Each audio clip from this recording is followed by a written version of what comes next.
Our next guests are the graphic artists that created all the graphic prop designs in the Harry Potter films, from the Mysterious Marauders map to the Devilish Monster Book of Monsters. These incredibly talented artists were a huge part of creating the look of the Harry Potter films that we all love. Ladies and gentlemen, put your hands together and help me welcome to the stage Mira, Mina, and Eduardo Lima!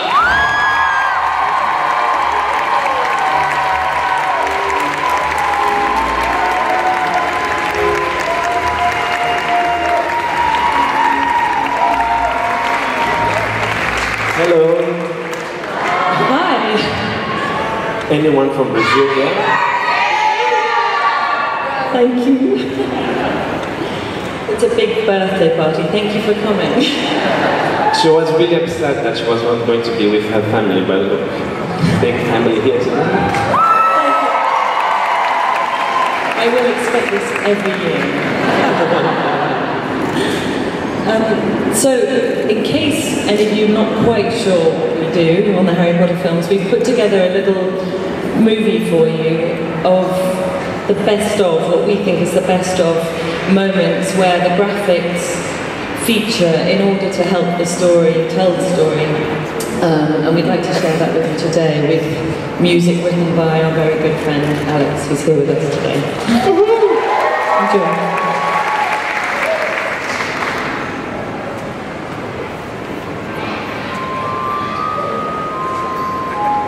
I solemnly swear that I am up to no good.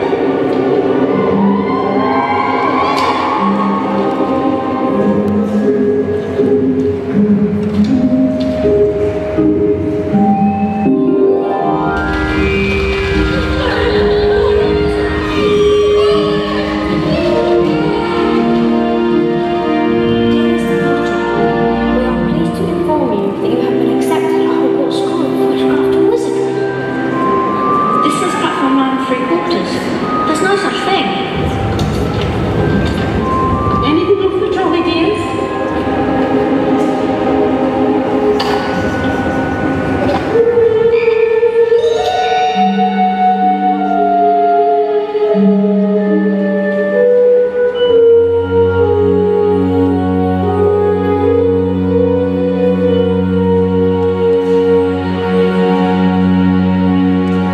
You were seen by no less than 7 muggles.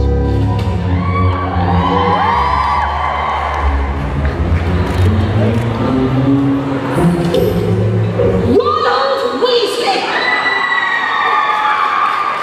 How dare you steal that card?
Thank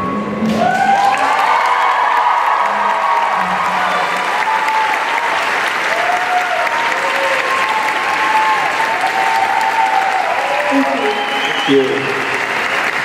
Can we go now? As you can see, we had quite a lot of fun on the films, and we secretly always wanted to make a film just about graphics, but it doesn't really work, so we kind of got to do it there. And just wanted to share with you those little moments of detail that we need to put into the work to try and help the story move along. One thing I want to say is that we had an amazing 10 years. It was the best time ever. Yeah. So we're going to just take you through some of the props that we designed and our process of what we did to get to the final result. You can see here the glamorous studios, which some of you might have been there, where we worked. We had a tiny office, probably just about this big. Two of us for most of the films, and Lauren joined us on the 6th film. This is our wonderful amazing art department, led by the brilliant Stuart Craig and Stephanie McMillan, and the dog is also part of it. Lucky. That was our office.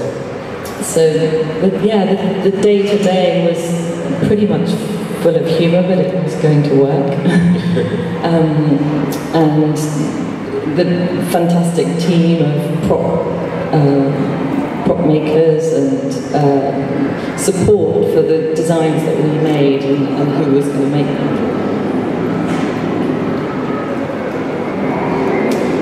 So we're just going to share a couple of, many of you have asked us what is our favourite prop, and we each have a particular piece of work that we had to put a lot of work into. And the first one, the first thing, nothing would have happened without this moment in the film. We wouldn't be here if none of us. It was the first prop I had to design on the first film when I thought I was going to work on the film for 4 months, which turned into 10 years. Quite innocent, really, probably as innocent as that little wizard. Didn't really even have a computer, so a lot of the work is hand done. So the first film was quite basic really in the needs, the graphic needs. Then came a really nice design challenge, which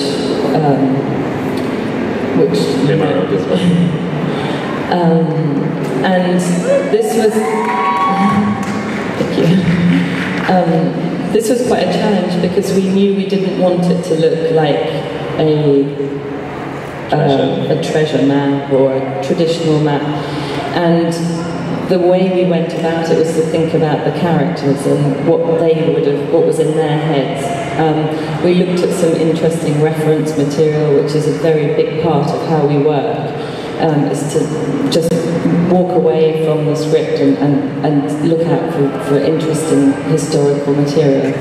We also had a duty to Stuart to represent the architecture of Hogwarts. He was very insistent that we showed the exact replication in the shapes of the castle.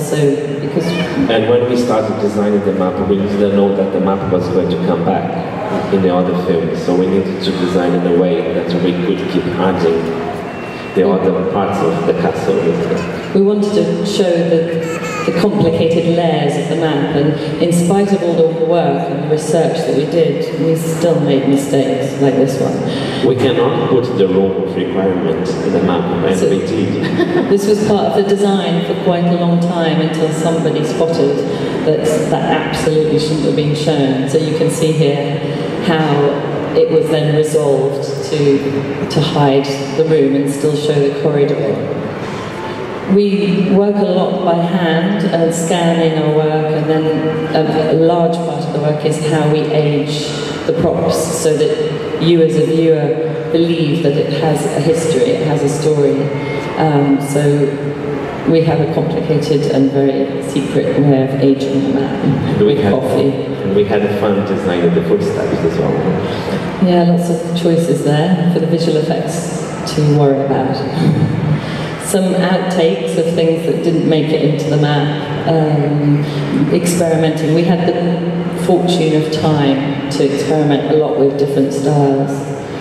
And I think because Harry Potter's set in the present day, but without a particular period that we had to respect, we were able to look at different periods and styles to inform a particular character or a scene. This didn't make it either. So there's a lot of communication between ourselves and the director, the producer, and the designer, to going backwards and forwards to work out exactly how to come up with a solution. So everything is a team process. And the other one that we really like is the Daily Prophet. I like to call myself the editor of the Daily Prophet. And even my mom, she was the security editor of the Daily Prophet. And throughout the films, we designed over 50 different editions of the Daily Prophet. And in the first 3 films, the style was more whimsical and gothic. Yeah, it's almost reflecting what the architectural style that Stuart Craig had established in the architecture. Because we were there working right in the middle of the art department, we were able to draw on everything else that was going on in the art department, be it the architecture or the set decoration, or we had a full-time researcher, visual researcher, Celia, who was fantastic and constantly feeding everybody in the department with information, visual information they needed. And we had to tell the story as well of the Daily Prophet. On the number 4, he was in a bit of a transitional period until the Minister of Magic takes over and becomes more this kind of construction. Well, we knew that because the ministry had taken over and we looked to some Russian constructivist propaganda posters because we discussed with the director and they wanted to have that dogmatic feel that nobody had a say anymore, that it was all coming from the ministry. So this was a big influence on the style. And actually, we really liked that period anyway, so it was a good way to draw that in. And this is probably some first ideas for the new version. And so, on the whole, as a design style, and I think this also was part of the whole style from Stuart Craig right down, was to take reality and just shift it by a few degrees instead of creating a completely new world. And that way, hopefully, we create an environment that's believable. But the other funny thing was, on his script was maybe 1 or 2 headlines of the Daily Prophet that was written, and we had to come up with all the other ones. So sometimes we went really try to make funny things. Well, it was difficult. We're not writers, so you're in a creative environment. You go into the canteen with your co-workers and ask them to come up with some things. And one of our friends was Ginger, so she featured quite a lot in it. And she goes to Azkaban for importing illegal henna. Then she comes out. Yeah, she's everywhere. She was arrested. I wish she was here. So we decided there was no point in putting fake words, because if you're going to have shapes, you might as well have the real words, and it helps the actors as well in their process. And they've told us, which is nice to hear, that if they have a prop that is properly a book that has all its pages, they really can feel that they're in the part. And we made sure that all the pages inside the Daily Prophet had real content. So we had magical lottery, we have for the weather, we have tokens, we have everything. But again, it's taking a real situation and just shifting it ever so slightly rather than giving you something completely different. And we felt that was an easier way for an audience to pick up, to relate to something. He's brilliant, this Dr. Shaver. He solved a lot of problems. And the other thing we had to do was the artworks, and we went to lots of reference, the Victorian, see here.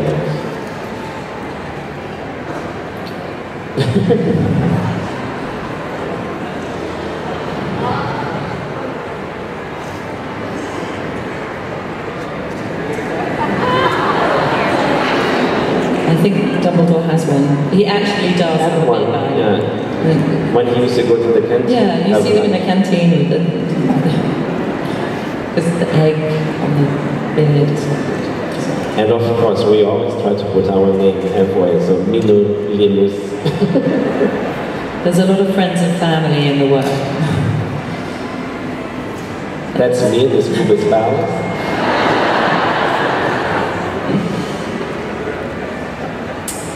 So and the other really fun thing was to design all the products for the Weasleys shop. This was kind of a design dream, really. It was being told that you have to design every single package for a 4-story shop of magical jokes, which was owned by 2 teenagers who probably didn't have much of a design sense.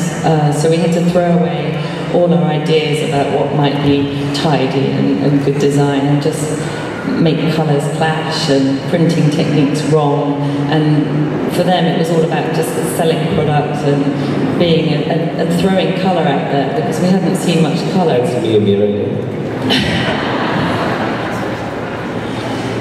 But we had an amazing team helping. In this film, we had to employ a full-time third person, Lauren, who's not with us here, we miss her, but she and about 5 or 6 elves put together hundreds and hundreds of packets, because we couldn't buy anything, it had to all be original, which you guys will see for 1 minute 20 seconds, I think, on screen. But we never discriminate in our detail between what we call a hero prop, which is something that might be scripted and in someone's hand, like the Morder's map, and something that's in the background, because it's all part of the bigger picture, and we always feel that every prop needs to have the same attention in order to create that magic.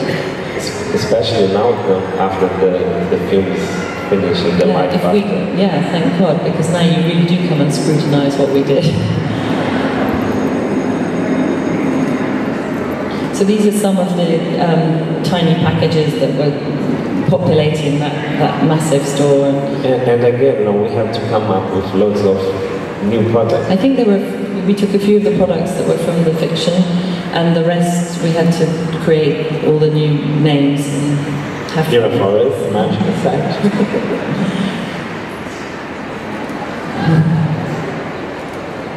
I think some of these you actually see in Zonko's. I probably shouldn't be saying that.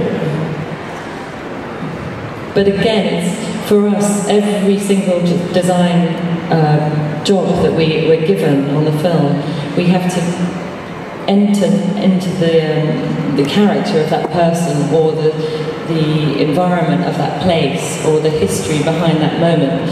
And it's our duty to try and help tell the story in that one moment with that one piece of graphic, whether it's about how you age something, or whether it's really, I mean, Rita Skeeter's book, for example, is so over the top. I will show you some books now, which is kind of one of our favourite areas of design. The other thing that we really enjoyed was to design all these school books, like the potion book.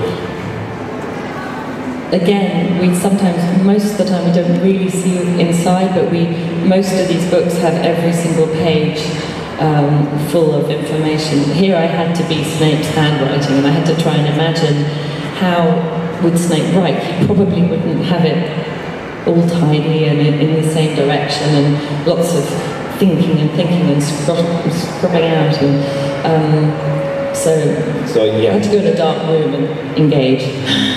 We made sure that all the books had real content inside, and not just blank pages. We work closely with bookbinders, so we have to try and understand some of the other traditional techniques and processes and crafts, and that's a wonderful experience to be able to go and engage with other craftsmen in their skill. And most of the time in film we're having to fake things, of course, and so we're having to pretend that something's parchment, or that it's It was funny now, because we knew that J.K. Rowling, she wanted a book that looks like a trashy airport novel. And that was quite difficult for us because, after all, everything else is so rich in the film, but we had to make that one really kitsch. And the same with Gilderoy Lockhart's work. We knew he was a fake, so we chose to use these fake skins and to give the impression that he was trying too hard to be who he was.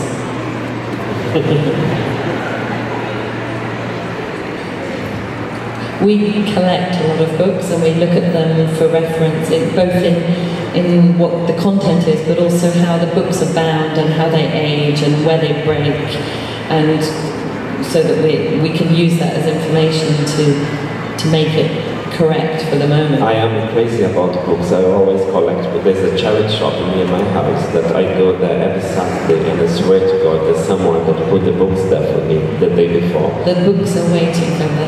And I go there and they are there waiting for me. It's incredible. So anyone that wants to become a graphic designer, this is a good... Yeah, just keep buying books, even visual books. We did a lot of books for Hermione, which sadly you don't really see in the last 2 films. You hear them in her bag, but you just... And again, because of the time and what Harry Potter was, we were able to really push the boat out and make books out of metal and silk and gold leaf. So we could really push the boundaries of what would normally be expected in a book binding. So that all came to an end for us about 3 years ago, and there were so many images that, just as we said, didn't quite make it onto the screen, and people kept asking what they were, and so we found a way to try and share those things with you as fans, and now there is a way of owning those images as limited edition prints, which some of you might have seen on our booth. And now you can see how crazy we were with all the details and writing everything.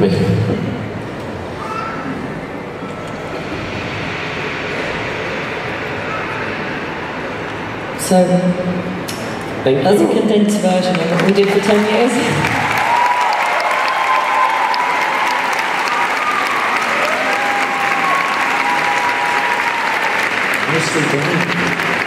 Thank you guys. Now, I'm sure you guys have a lot of questions for these two, and before we do that, you know, it is your birthday today.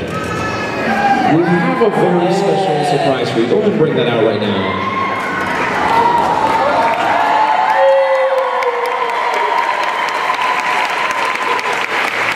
Come over here, come check this out.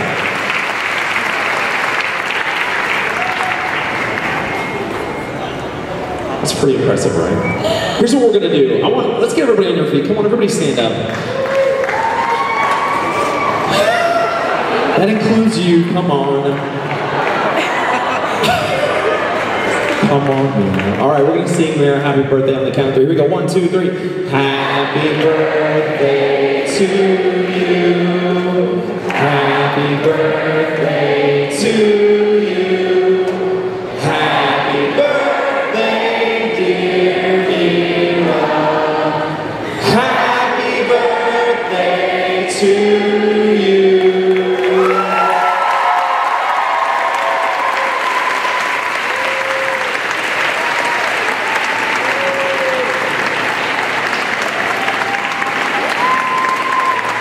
Thank you. You should taste it.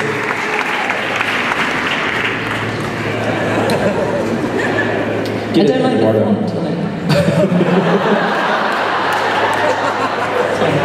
It's okay. Come on back over here. Come on over here. We'll get to that. You guys, that's all for you. Now we're going to open up some questions to you guys out there. Jason, we're going to go ahead and start with you. What do you got, man? We're over here with my friend Kelly from Milwaukee. Hi, happy birthday. Thank you for being here. I was just curious, you had mentioned like some of the books that Hermione had in her bag that didn't make it. Is there anything that you wish you were asked to do that you weren't? I think honey juice would have been we saw so little of it, didn't we? It was just fleeting, and I think if we'd had a chance, because we just love packaging and design. But there were lots of other shops as well in this story that we didn't have time to go inside, so maybe there were much more opportunities to design more things for those shops as well. But if you go to the new park, you might see some of our stuff there. Julia, what we got? Okay, I have Rick from Orlando. Hi again. I'm just wondering if there are any challenges that presented themselves to the difference between 2D or 3D props and graphics, and which one do you prefer more? Were there any challenges with the... Doing work in 2-dimensional versus 3-dimensional. Which one's your favorite? We always love to complicate things, isn't it? I mean, I trained in theatre design, so I was very used to 3D, and Eduardo trained in graphics, so we have quite a good marriage of ideas, and thinking in 3D is just, it's such an invitation to be inventive. I never see it, don't really differentiate between the two, and we try and bring them together. But like the owl exams, no? Yeah, I don't know if anyone noticed the owl exam papers. We couldn't resist making them really complicated. We had the whole art department folding paper, and instead of just having a sheet of paper, we knew they were going to fly, so we wanted them to have lots of layers. And they didn't tell us before that they need like thousands, not what they should be. So we had to be all night folding. Even the stewards. Our boss was quite close, actually. All right, let's see. Steven, what do you got? Hi there, I have Aviram from Venezuela. Yeah, well, first of all... Hello, from Brazil. Yeah, hello. We're neighbors. Well, first of all, thank you for such an amazing job. I have two questions. First, what is your definition of creativity? How you define creativity? And second, how your creative process works? What's your definition of creativity, and how does your creative process work? I think being creative is expressing yourself and not necessarily having to always or ever feel you need to look out for and try and imitate something else, and stick with the thing that you think works for you and expresses yourself. I mean, obviously we had a brief to stick to, but within that we still found a way of expressing our own language, I think. We were quite lucky because in the script and in the book, the reference, the descriptions of the props were not very detailed, so we could go really crazy and hoping that J.K. Rowling would like the things that we were doing. I hope she liked it. I think she did. I think it was Aaron, what do you got? We have Aiden here from Port St. Lucie, Florida, with a two-part question for you guys. First, I just want to say thank you for making this amazing objects for us to enjoy. What was the hardest, the easiest, and the most fun objects that you've made? And thank you again.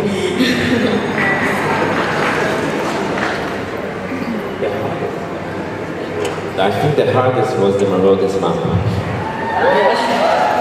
Mostly because it kept going through these changes, and as I said in the presentation, it needed to respect the architecture, and Alfonso Cuarón was quite demanding and kept pushing for more and more detail, and although I'm really glad he did, and you are working in a team, so you have to do that, you have to get on with it. And then the easiest thing... I think there was anything that was... I mean, in a way, Weasley shop, because it was just like going back to the creative thing. It was just like imagination, just let it go and go crazy. Because we could go back and be two teenagers and do the things that they would do. Yeah.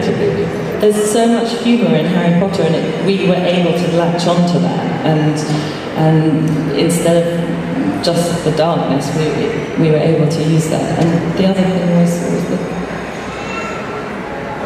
the funnest thing, the whole lot, the whole damn lot. It was like, really, I mean, there was lots of just going to work every day, but you can see, I think for everyone, I think for every department, there was But still create like things like pixie puffs, no? And what's the other one? Oh, the cereal. Oh. We had to invent all those things because we couldn't use anything that is in the real world. So we have to come up with every single thing was from scratch. It's a lot to come up with from scratch. All right, Jason, what do you got, man? I am with Thea from Missouri. Hi, I was just curious, is there any advice you would like to give to someone who's interested in becoming a graphic designer?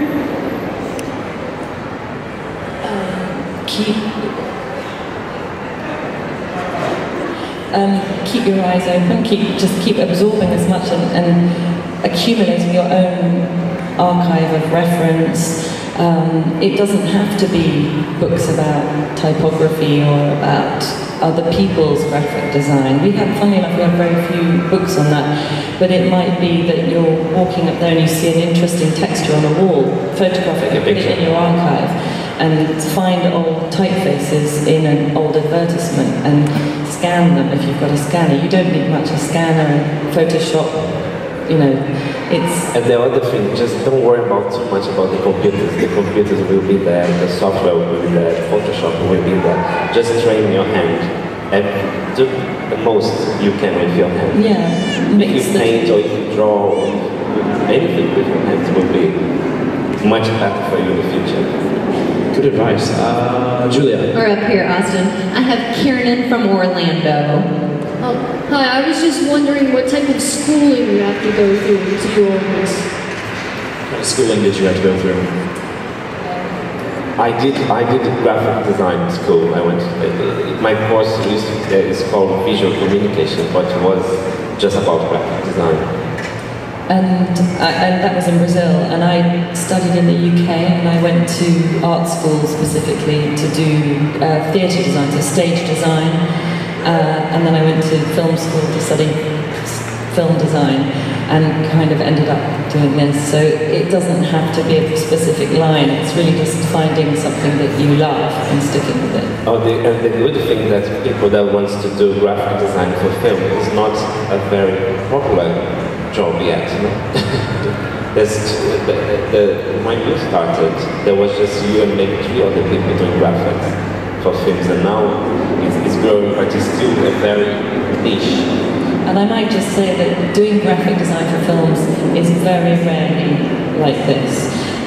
Quite often you'll all have seen films where you won't have realised that a graphic designer has had to do the menus and the posters and the signs in the train station and the signage on, I don't know, a rocket launcher or something. So it quite often it's the peripheral stuff that someone's had to research and get right. And for example, we just finished a Second World War film. We had to make sure that the documents were absolutely exact to the period. So completely different from this, but equally interesting because you're having to research and reproduce it correctly so that the audience doesn't have to think, is that right? Steve? This is Aaron from St. Petersburg. I just wanted to ask, how much input do you have with what's going to be seen here at Universal Islands? And then what's your future projects looking like right now?